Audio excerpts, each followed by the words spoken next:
بسم اللہ الرحمن الرحیم۔ عزیز طلباء، آج ہم میر تقی میر کی غزل کا آغاز کرتے ہیں۔ اس کتاب میں میر تقی میر کی دو بڑی خاص غزلیں شامل کی گئی ہیں، جن کے مطالعے سے آپ کو اندازہ ہوگا کہ میر تقی میر کا انداز بیان کیسا ہے، ان کے کلام کی کیا خوبیاں ہیں، اور تغزل کے کون کون سے عناصر ہیں جو ہم یہاں پر جان سکتے ہیں۔ تو میر تقی میر ان کا نام ہے۔ میر تخلص کرتے تھے، آگرہ میں پیدا ہوئے۔ بچپن ان کا بہت ہی قسم پرسی میں بسر ہوا۔ والد وفات پا گئے، والدہ بھی ساتھ چھوڑ چکی تھیں، تو اس کے بعد ان کے چچا نے انہیں پالا، اپنے ہاں رکھا۔ اس کے بعد ان کے وفات کے بعد سوتیلے بھائیوں کے ہاں رہنے لگے، انہوں نے گھر سے نکال دیا، تو میر تقی میر لکھنؤ آ گئے، وہاں پر مستقل طور پر رہنے لگے۔ میر تقی میر کا جو زمانہ ہے اس میں ہم دیکھتے ہیں کہ نادر شاہ جیسے بیرونی حملہ آور بار بار دلی پر حملہ کرتے تھے، اور 17 دفعہ اس شہر کو اجاڑنے کے بعد یہاں کے رہنے والے، جن میں میر جیسے نازک مزاج شاعر بھی شامل تھے، ان کی زندگیوں میں بڑے گہرے اثرات مرتب کرنے کے بعد یہ لوگ واپس چلے جاتے تھے۔ تو دلی کے بار بار اجڑنے، لٹ جانے کے جو اثرات ہم دیکھتے ہیں تو میر تقی میر کے ہاں میں بڑے واضح نظر آتے ہیں۔ یہی بات ہے کہ جہاں پر ان کے اپنے ذاتی حالات تھے، وہیں پر ان کے وقت کے ملکی حالات، زمانے کے حالات نے انہیں بہت زیادہ متاثر کیا۔ چچا کی وفات، بہن بھائیوں کے نہ ہونا، والدین کا نہ ہونا، اس کے بعد سوتیلے بہن بھائیوں کے ساتھ ان کی جو زندگی گزری، اس نے ان کی شاعری میں غم و آلام اور مصائب کا عکاسی کرتے ہوئے وہ نظر آتے ہیں۔ ان کی محرومیاں، ناکامیاں اور مایوسیاں ہیں جو ان کی شاعری میں ہمیں نظر آتی ہیں۔ ہر بڑا شاعر اپنی زندگی کی عکاسی کرتا ہے اپنی تحریر میں، چنانچہ میر کو ہم غزل کا بادشاہ کہتے ہیں، تغزل کا بادشاہ کہتے ہیں، انہیں ہم ریختہ کا بادشاہ کہتے ہیں۔ بے شمار قسم کے مختلف حیت اور مختلف اصناف میں انہوں نے کام کیا، مگر غزل جو ہے وہ ان کی بہت خاص صنف سخن ہے، اور ان کی غزل جو ہے جدید اردو ادب میں غزل کا جو مقام آج ہم دیکھتے ہیں اس کی عکاس ہے۔ استعارہ، تشبیہات، محاورات ہمیں ان کی شاعری میں نظر آتی ہیں۔ بے حد سادہ اور آسان ان کی غزل ہے، جس میں بحر بھی ہم چھوٹی دیکھتے ہیں، اور ان کی یہ جو غزل ہے اس میں تسلسل اور روانی پائی جاتی ہے، اور تکلف، بناوٹ اور تصنع سے پاک وہ بے حد خلوص، سچائی کے ساتھ اپنے بہترین خوبصورت جذبوں کا اظہار کرتے ہوئے ہمیں نظر آتے ہیں۔ اردو غزل کو جو جدت اور ندرت میر نے عطا کی اور کسی نے بھی نہیں کیا ایسا، اور معنویت ہو، یعنی ان کی غزل کے معنی، مفہوم اور موسیقیت، یعنی کہ ان کی غزل میں ایک لے ہے، ترنم ہے، اور اس چیز نے انہیں دوسرے تمام غزل گو شعراء سے ممتاز اور منفرد کر دیا ہے۔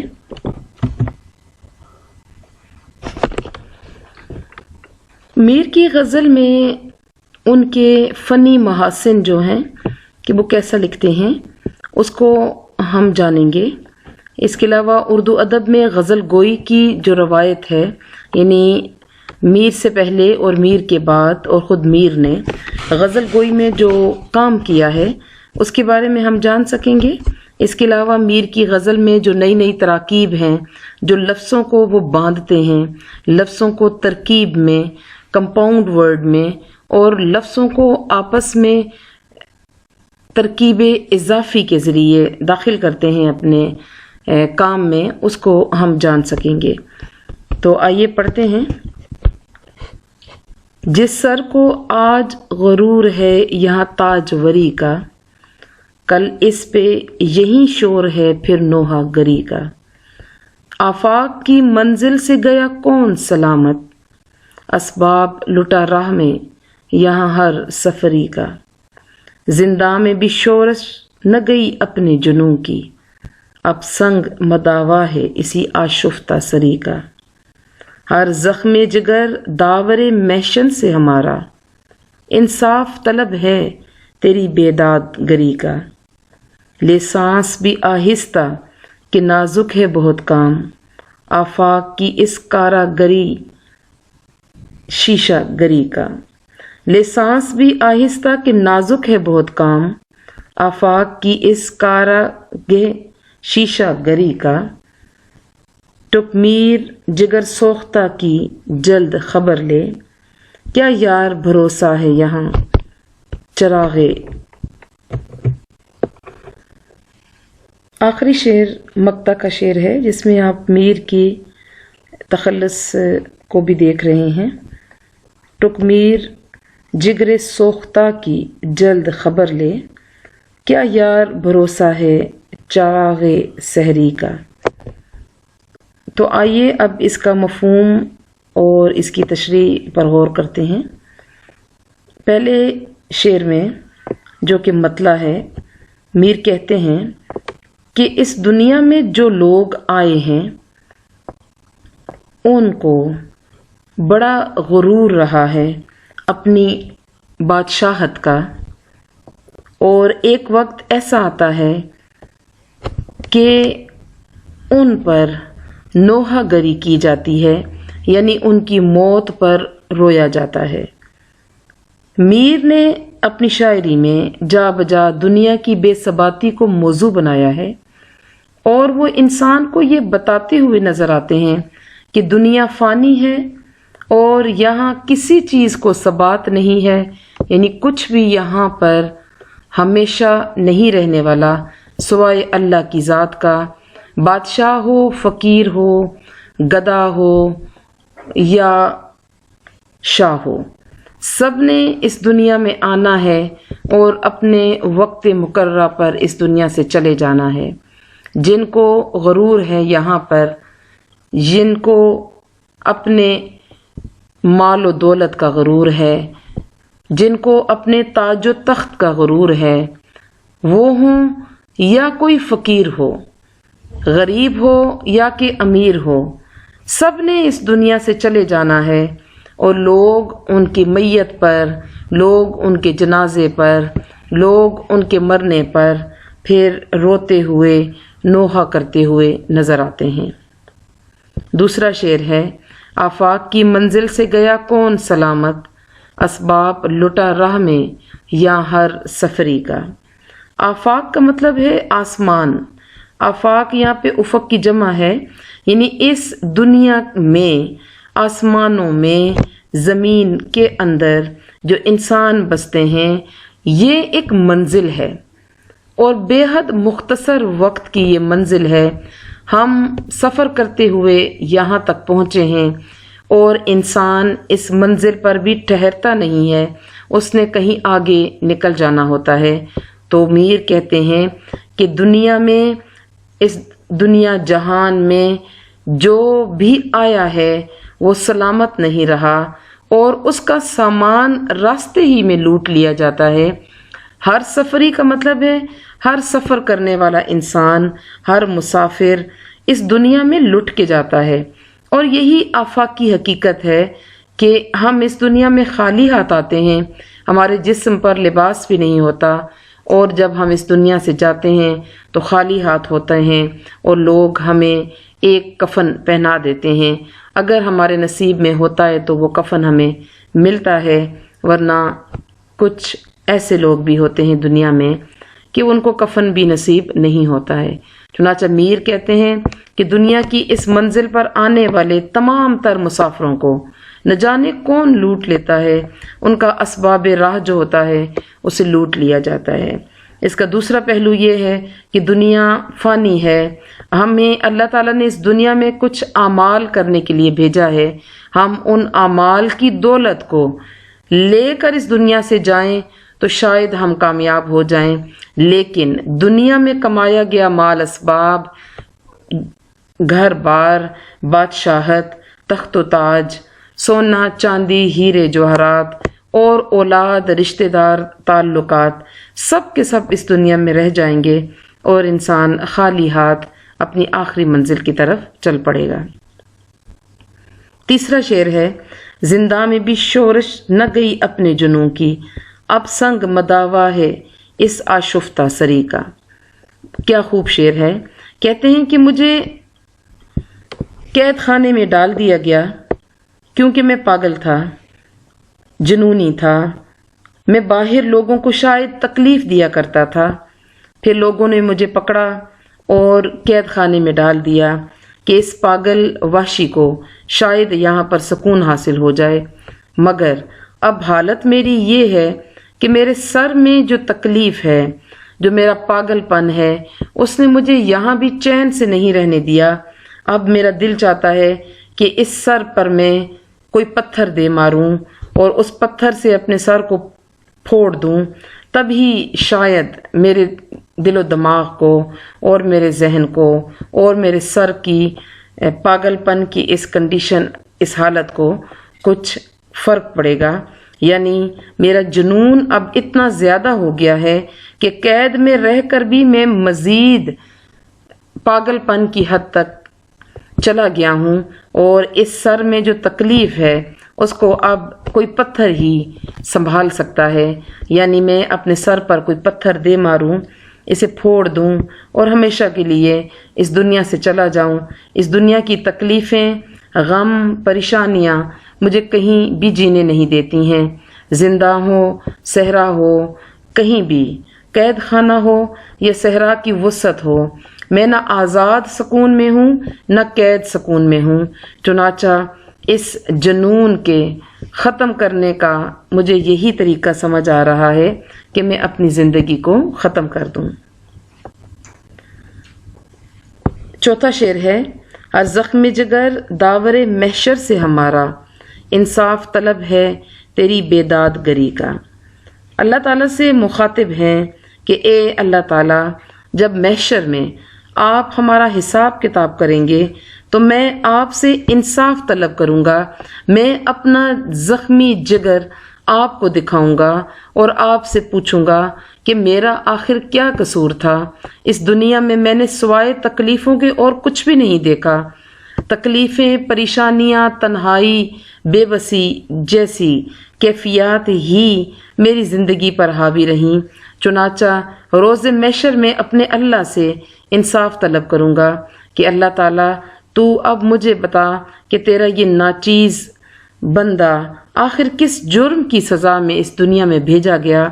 اور اپنا زخمی دل و جگر لے کر آج واپس تیرے دربار میں، تیرے محشر میں آ گیا ہے۔ لے سانس بھی آہستہ کہ نازک ہے بہت کام، آفاق کی اس کارے گے شیشہ گری کا۔ میر کہتے ہیں کہ اللہ تعالیٰ نے اس دنیا کو بہت ہی خوبصورت بنایا ہے، اس کی ایک ایک چیز اس کی کاراگری کی علامت ہے۔ اللہ تعالیٰ نے جیسے خود حسین اور خوبصورت ہیں، ویسے ہی اللہ تعالیٰ نے اس دنیا کو تخلیق کیا، اور شاعر یہاں کہتے ہیں کہ اللہ تعالیٰ نے اس دنیا کو گویا ایک شیشے، نازک شیشے سے بنایا ہے، اور یہاں پر ایک خلقت موجود ہے جو یہاں پر سانس لیتی ہے، تو مجھے اس چیز کا خطرہ ہے کہ کہیں اس شیشے سے بنی ہوئی حسین اور نازک دنیا کو کوئی ٹھیس نہ پہنچ جائے۔ چنانچہ وہ کہتے ہیں کہ آہستہ سانس لو، تمہاری سانس کی ہلچل، تمہاری سانس کی لرزش سے، تمہاری سانس کی گرمی سے کہیں اس خوبصورت اور نازک دنیا کو کوئی ٹھیس نہ پہنچائے۔ یعنی ہم اس دنیا میں آئے ہیں تو یہاں کے حالات اور واقعات انسان کو اس چیز کی تعلیم دیتے ہیں کہ ایک ایک لمحہ جو ہے وہ بڑی اہمیت کا حامل ہے، اور انسان اس دنیا میں جو موجود ہے تو اس کو اللہ تعالیٰ نے ایک خاص کام کے لیے اس دنیا میں بھیجا ہے، اور وہ اس کام کے لیے مخصوص ہے۔ چنانچہ اس دنیا کے بے شمار کاموں کی طرح اس دنیا میں رہنے کے بھی اپنے اپنے انداز اصول ہیں، اور انسان کو بہت ہی سمجھداری کے ساتھ، سلیقے کے ساتھ اس دنیا میں اپنے کام کرتے چلے جانا چاہیے، اور اس خوبصورت زمین و آسمان کی اس حسن اور دل فریبی کو انسان جو ہے وہ تکلیف نہ پہنچائے، انسان کے اعمال یہاں پر کچھ ایسے کاموں کی وجہ نہ بنے جو آئندہ آنے والے انسانوں کے لیے تکلیف کا باعث بن جائیں۔ ہر شعر کو سمجھنے کے لیے کچھ رسومیات ہوتی ہیں۔ یہاں پر جو شیشہ گری کا کارخانہ ہم سمجھیں گے وہ یہ ہے کہ شیشہ گری ایک بہت مشکل فن ہے۔ شیشے کو پگھلایا جاتا ہے اور شیشہ گر ایک نلکی کے ذریعے شیشے کو کھینچ کر اس نلکی میں لے جاتا ہے، اور وہ پگھلا ہوا شیشہ پھر بہت ہی نازک پن سے دوبارہ شیشہ گر دوبارہ اس نلکی کو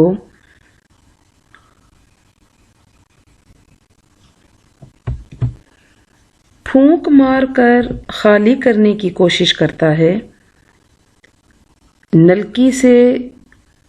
پگھلا ہوا شیشہ جب باہر نکلتا ہے تو اس میں غبارے جیسی شکل بن جاتی ہے، اور اس میں شیشہ گر کی سانس کی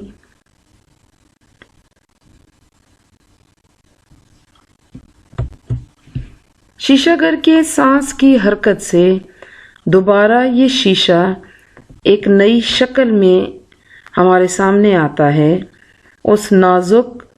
خوبصورت رنگوں والے شیشے کو دیکھ کر انسان حیرت زدہ رہ جاتا ہے۔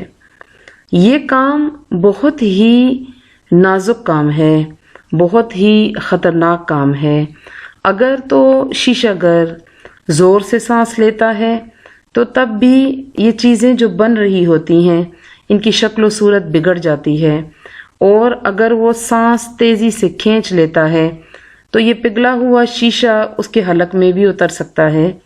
چنانچہ یہاں پر میر مثال دیتا ہے کہ جیسے شیشہ گر اپنی سانس کی نرمی، اپنی سانس کی حرکت سے خوبصورت چیزوں کو تخلیق کرتا ہے، ایسے ہی اللہ تعالیٰ نے اس کائنات کو بہت خوبصورت، بہت نازک، بڑے سلیقے سے بنایا ہے۔ انسان کا فرض ہے کہ اللہ کی بنائی گئی اس تخلیق کو، یعنی اس زمین و آسمان کی خوبصورتی کو، فطرت کو، قدرت کو اور اس کے رنگوں کو اپنے کسی بھی عمل سے خراب نہ کرے، اور یہاں پر بہت ہی سلیقے اور طریقے سے زندگی گزارے، تاکہ اللہ تعالیٰ کی بنائی گئی اس پوری کائنات میں انسان جب اس دنیا سے جائے تو لوگ اس کو یاد رکھیں، اور اللہ تعالیٰ بھی اس کے ساتھ بہترین حسن سلوک کا مظاہرہ کریں گے۔ وہ شخص اس دنیا سے جانے کے بعد بھی اپنے نازک احساسات، اپنے خوبصورت کاموں کو چھوڑ جائے گا، اور اللہ تعالیٰ کی بنائی گئی اس کائنات میں اپنا عکس اور اپنا کام، اپنے اعمال چھوڑ جائے گا۔ آخری شعر جو کہ مقطع کا شعر ہے، ٹک میر جگر سوختہ کی جلد خبر لے، کیا یار بھروسہ ہے چراغ سحری کا۔ یہاں میر کہتے ہیں کہ اے میرے دوست، میرے جلے ہوئے جگر کا تو جلد ہی خبر لے کہ وہ کس حد تک جل چکا ہے۔ دکھوں، غموں، پریشانیوں کی وجہ سے میر نے جس قسم کی بھی زندگی گزاری وہ ان کو تکلیف دینے کے لیے کافی تھی، چنانچہ گویا وہ خود اپنے آپ سے ہی مخاطب ہیں کہ اے میر، تمہارا جگر جل کر خاک ہو چکا ہے، اب اس جلے ہوئے جگر کو اگر تم بچانا چاہتے ہو تو اس کو بچا لو، کیونکہ وہ اب چراغ سحری ہے، یعنی کسی وقت بھی وہ ختم ہو سکتا ہے، اس کی زندگی کا چراغ گل ہو سکتا ہے۔ اکثر ہم دیکھتے ہیں کہ لوگ ساری رات تکلیف میں کاٹتے ہیں اور صبح ان کی جان نکل جاتی ہے۔ یا ہم ایک چراغ کی مثال لیتے ہیں، ساری رات جلنے کے بعد جب صبح ہونے لگتی ہے تو سحری کے وقت وہ چراغ خود بخود بجھ جاتا ہے، اس کے اندر موجود تیل ختم ہو جاتا ہے اور چراغ کی لو مدم ہوتے ہوتے آخرکار ختم ہو جاتی ہے۔ تو میر بھی کچھ ایسی ہی علامت بن چکا ہے، جس کا دل جگر اب جل کر راکھ بن چکا ہے، اب اس میں تھوڑی سی جان باقی ہے۔ چنانچہ میر کہتے ہیں کہ اے میرے یار،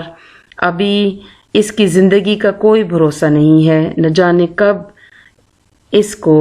فرشتہ اجل اپنے ساتھ لے چلے، چنانچہ تم اس کی خبر لو، اس کا خیال رکھو اور ہو سکے تو اس کو موت سے بچا لو۔ عزیز طلبہ، ہماری کتاب کی اس پہلی غزل، میر تقی میر کی پہلی غزل کا اب آپ کو مفہوم، مطلب، ترجمہ اور تشریح کی سمجھ آ چکی ہوگی۔ آپ کو مزید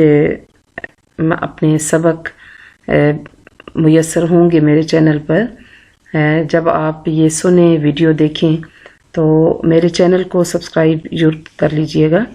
اور بیل کا آئیکن کو پریس کیجئے گا تاکہ آئندہ آنے والی مزید سب کی ویڈیوز آپ تک آسانی سے پہنچ سکیں۔